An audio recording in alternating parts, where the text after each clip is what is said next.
And here we go, ladies and gentlemen, right here, right now. Let's get rid of the green. There we go. We got the tree, the lighthouse, and my partner. My partner, Yosemite Sam. Man, it goes all the way back to childhood, Yosemite Sam. And actually, inside of Yosemite, a rootin' tootin'. Oh, he's not a rootin' tootin' cowboy. That was the other one. We got coins going all the way back, too. I wonder. I wonder if we look back on that, what's in there? Well, I know they're coins, but how old those coins are? I did it as a kid, and I'm 60 now, so that's probably 40 plus, 50 years ago, maybe something like that. I used to deliver the newspaper, by bicycle. You had a bag on my shoulder delivering the papers, and got paid for the papers, and I collected money, so I had a whole bunch of coins and stuff like that. Threw a bunch of them in there. I haven't looked at it in years. I wonder if that's good. If we delay. There's the word of the day, delay. Do we learn when things get delayed? Now, I haven't looked at that in years and years and years. So, what's the benefit to it? Well, the coins got older. I didn't exactly save them in some fantastic container where they didn't get scratched, but they were all used coins anyhow. So, I don't think that really made a difference. But now they're worth a little bit more. I got some other stuff my grandfather gave me. Actually, he's got some books that were coins put into those books that date all the way back. Probably so my grandfather, some of them are older than him, whether it were when he was born. So he's 80, something like that. I guess he was born around 1900-ish or so. Oh, I really wonder. I should know that. I don't. Uh, so some of those coins go back to when he was a kid. I think some of them go back a little bit further too, but when he was a kid and that kind of thing. So it's interesting. Got one, two, three generations. So I guess we're going to pass that along to the next generation. But the longer we take to look at those things, the more valuable it becomes. So the question is, the long does things or do things does things I need an English major over here. Does things.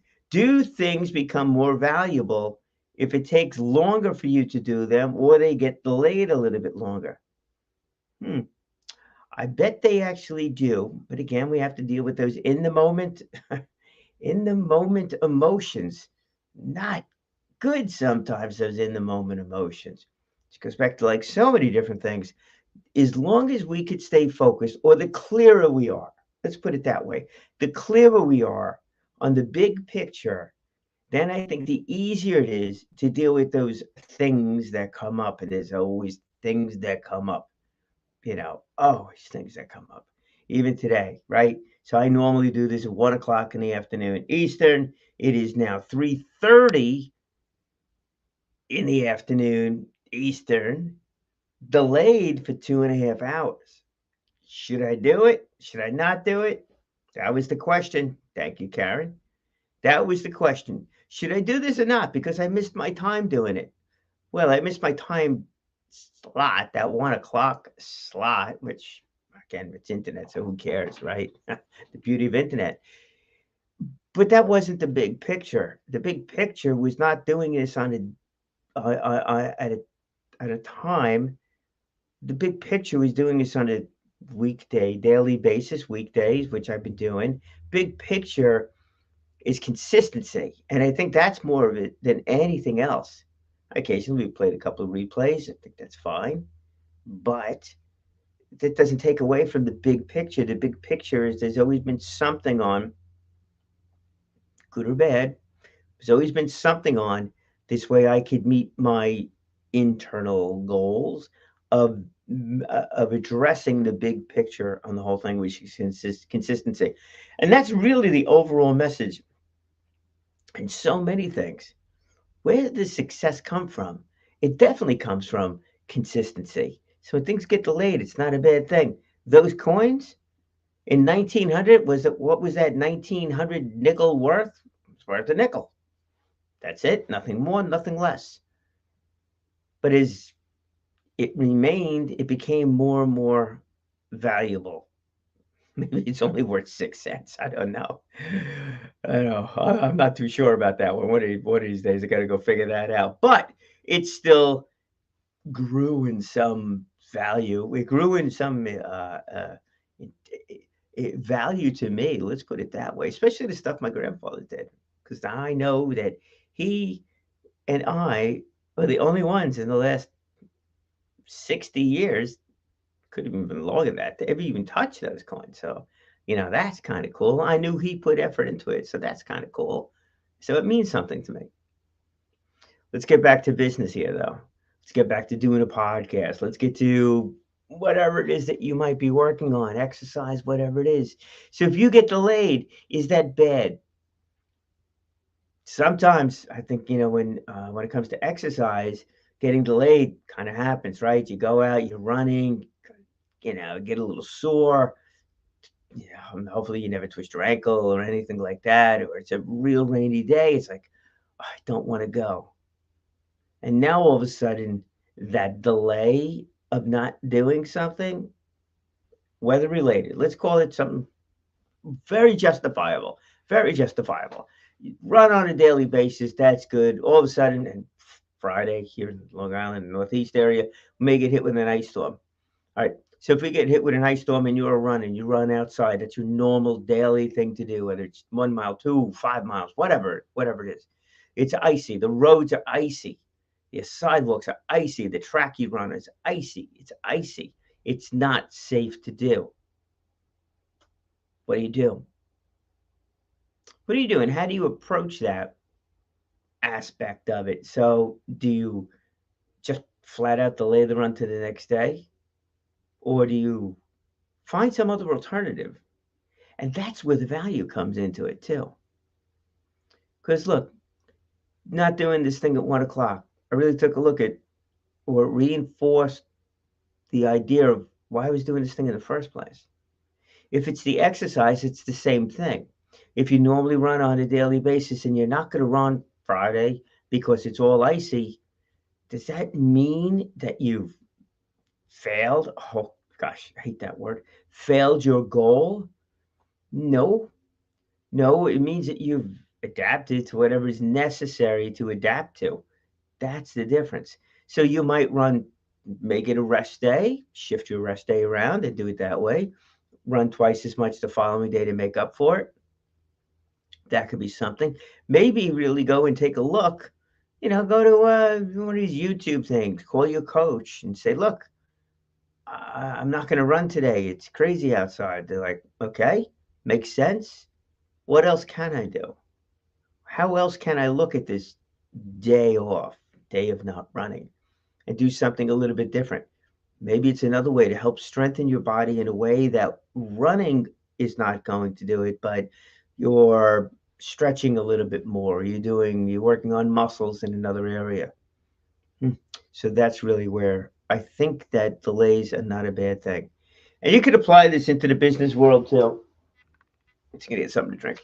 You could apply this into the business goals and everything else that you're doing also. Absolutely.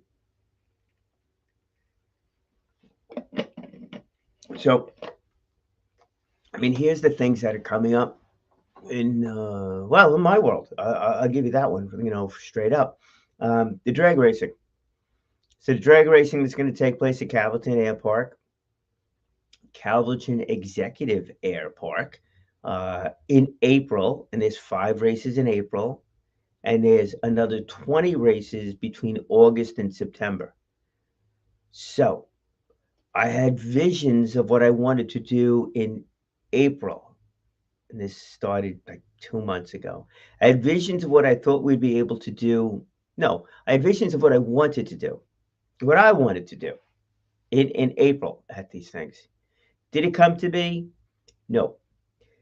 Couple of reasons. Number one, I'm not operating the track. I'm not the one putting the whole thing together. I'm not doing anything along those lines. I just have the opportunity, and I will be helping out with the announcing. So my big idea goals are going to be delayed. I'm not going to do anything major of trying to get something done until after April. Delayed.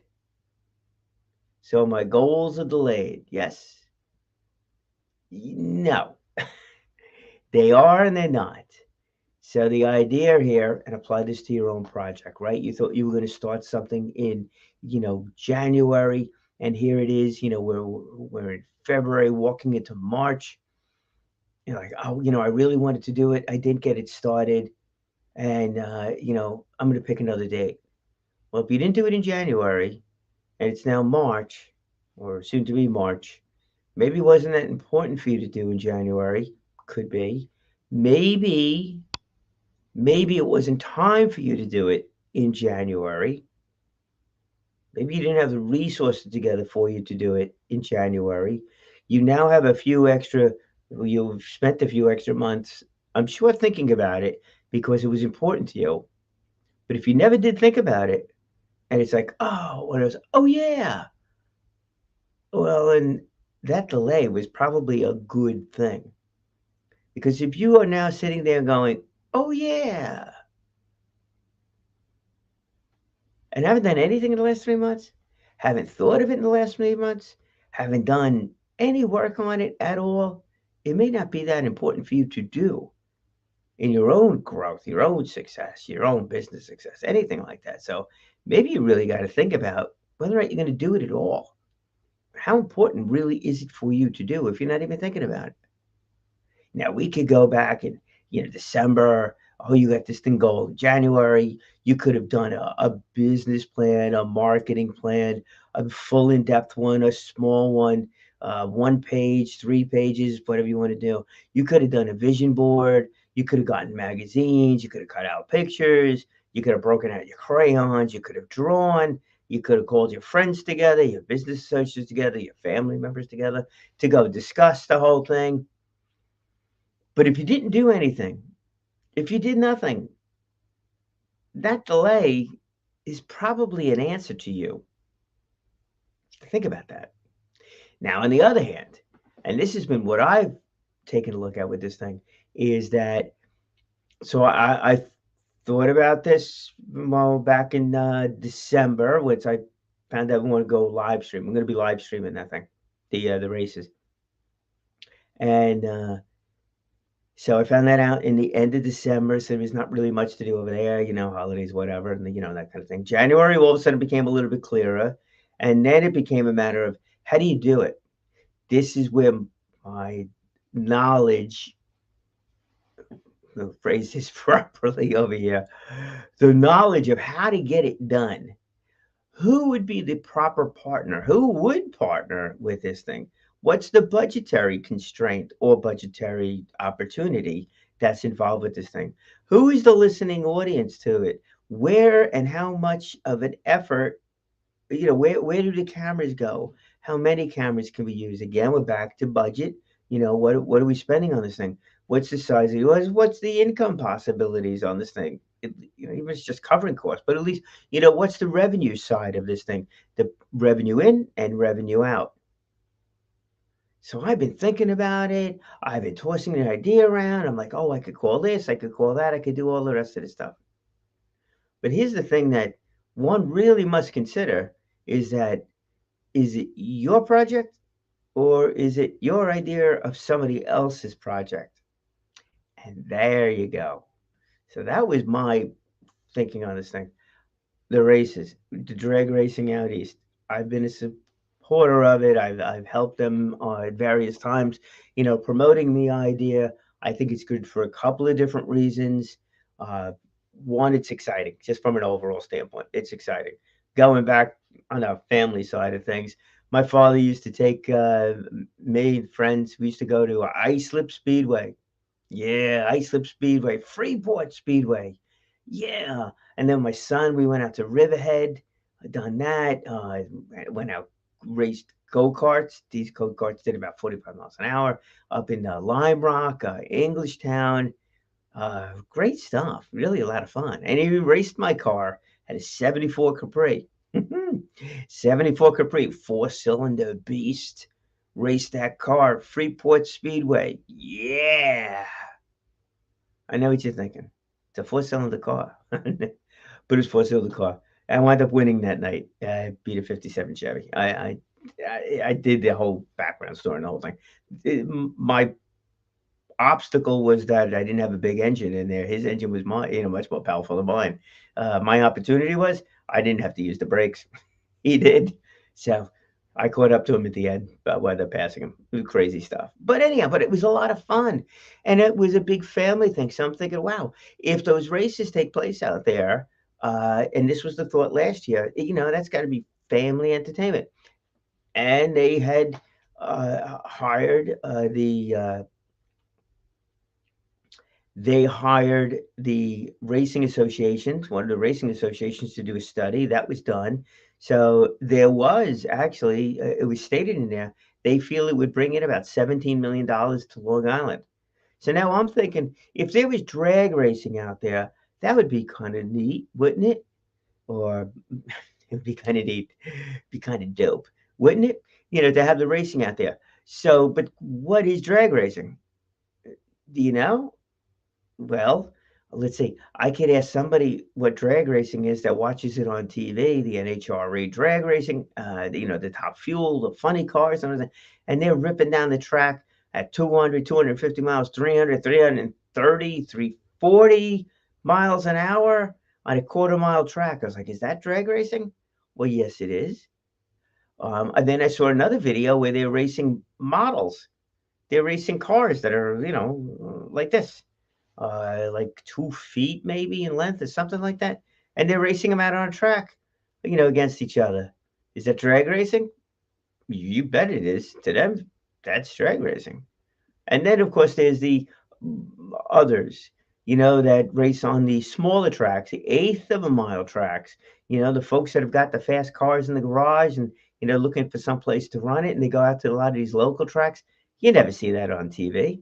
So if you've never been to a drag race, you've only seen it on TV, you've only seen the Top Fuel, the funny cars, and the rest of that stuff. Maybe if you search videos on YouTube or whatever, you would have seen a lot of these other things. I had no idea. So when I went out there last year, I really had no idea. I knew I was going to go. That was cool. And then because I thought it was a good family entertainment and that kind of thing. Beyond that, it was a learning experience. So I went, and what I saw there, I was right about the family side of things. I had no idea how right I was on the family entertainment side of it. There was tons of families down there supporting mom or dad, or mom and dad, driving the car. There's actually a number of families down there supporting little brother, little sister driving the car. There was a 6-year-old, I think, was the youngest driver of one of the cars, and they had their own. It's called a junior dragster that they race. So it's all appropriate size, all the rest of that stuff. And they're going down that track. I think they were doing about 60 miles an hour on an eighth of a mile track, which is quick. If you've never been in a go kart, something that close to the ground, let me tell you, you should. When I did that with the go karts, we did about 45 miles an hour. You get 3 inches off the ground, the whole thing. 45 miles an hour in an open go kart, 3 inches off the ground, where you feel every pebble you're going over, is a lot different to driving 45 miles an hour in a car with all kinds of suspension and everything like that. Totally different. These kids were incredible. There was tons and tons and tons of families that were down there, so I didn't know that. So I went, and now here we are a year later for this whole thing, to take place again. But what I learned by doing it the one time and not going into that with preconceived notions of anything, that was a smart move. So now here we are with the April event. April's going to be these 5 races. I will do some of the announcing that's out there. We will do a live stream through it too. And I am looking to get it. I am looking to get it on one, maybe more of the very popular Long Island sites. Beyond that, that's where it stands. Not looking for anything really beyond that at this point in time. Some sponsorships and stuff like that would be nice. Looks like it'll be pay-per-view. Trying to figure out how popular that's going to be for people to listen to it. It's going to be a nominal fee, but I don't know. And here's where my delay of thought process going into August is going to really pay off, I believe, because I need to learn. I don't know how many people are going to want to, will go onto the pay-per-view to go and listen to it. There is a website that's going to carry it. Got a couple million followers on that one, and they're all race fans. So if we do it on Long Island, it's not so much as the race fans, it's the rest of the Long Island community, automotive fans, family, tourism, all kinds of things like that. I'd like to get this out, in front of everybody because I think most people will envision the drag racing the same way many of us would if we just turned on the TV. This is not that. This is eighth of a mile. These are our friends, family members, uh, coworkers. They've got cars in the garage that they have to travel to Jersey, Connecticut, Pennsylvania, upstate New York in order to race these cars on a track. Otherwise, it's illegal street racing. Mm. But now they could just do it over here. Costs are minimal. I mean, really, truly minimal. It's like $50 for the car and driver, and you can make as many passes as you like, time allowing. If you got a trailer, I think it's another couple of dollars, but it's a couple of dollars. It's not hundreds of dollars. And what they explained to me is that going over the bridges with the trailer, you're talking $100 to go over the bridge. You're talking here, you're not spending that, and a whole bunch of other expenses that you're not spending because it's real local. So that was really fascinating. So I figure if I learned so much in that one day, in a couple of hours of announcing it last year, and hold off on doing anything major, I'm going to learn a lot more for those 5 races in April when it comes around for the August thing. So how does all of this impact you? Well, if you're into the car racing, maybe it does directly impact you. But if not, and you're sitting there with your own project and your own thing that you're trying to build, new venture, whatever it might be. Are you frustrated that it gets delayed? Yeah, I bet you are. I bet you are. That's a good thing. It's not a bad thing. That is a good thing that you're frustrated with it because now it tells me that you actually remembered that you wanted to do it. If you never remembered that you wanted to do it, then it doesn't matter. It doesn't put it on that list of things to do and revisit it sometime in the future if you so wish. But if you're getting frustrated with it and you didn't do it, think about what you might have learned over that period of time that you didn't do it. And what was it that was holding you back from doing it? It very well could be you didn't have the resources in place. This thing, right? I didn't have the resources in place, and it's not my event. I'm in addition to the event. It's not mine. I'm not operating the track. I'm not getting the cars there, not doing tickets. I'm not doing any of that stuff. So I have to fit in with what they would like to do, what their comfort level is, what their goals are too, to see if this works within it. I've had many conversations. I think it does, but let's really see. So that's where this April thing for me is going to be, let's call it a test run to see what we can do and cannot do. Same with you. So maybe you should get together a group of your friends or business associates or get yourself together for a walk, maybe on Friday when it's too snowy and icy to run. Sit down and take that half hour run, 2 hour run. Do more than 2 hours. I'm really impressed. 2 hour time slot, and sit down with yourself, and really figure out what it is that you really need to do in order to get that project going. And I've thought on my side, it's like I've come to realize I need to get a number of folks involved in this thing. And I didn't know how they would be compensated or not. So that became a question. And so there was a lot more. So I know I need to learn, I need to know and understand the goals of the event much more specifically than what I did as an outsider looking in, even though it's been for, a couple of years with different people as we go through. But sit down, take the time, use that delay as an advantage to understanding whether or not the goal is really something you want to do, the project is something you really want to do, or if it's something that it's not that important. So here's what you need to do. Get out a pen and paper, sit down, or whiteboard, whatever you want to do. Sit down and ask the first question. Why didn't I do this last year? Why didn't I do this thing 3 months ago? Why didn't I do it? Why didn't I do it? It's because I didn't have. And that's not a negative thing. It's an understanding of what the challenges are that are there. And after you do that, and don't edit yourself, just write it. Just write it. Don't think about everything through. Set up an egg timer if you want. Give yourself 3 minutes on the clock. 3 minutes on the clock. I got 4 minutes on mine. Give yourself 3 minutes on the clock. And write those things that held you back from it. You're the only one that's going to see it, so don't worry about it.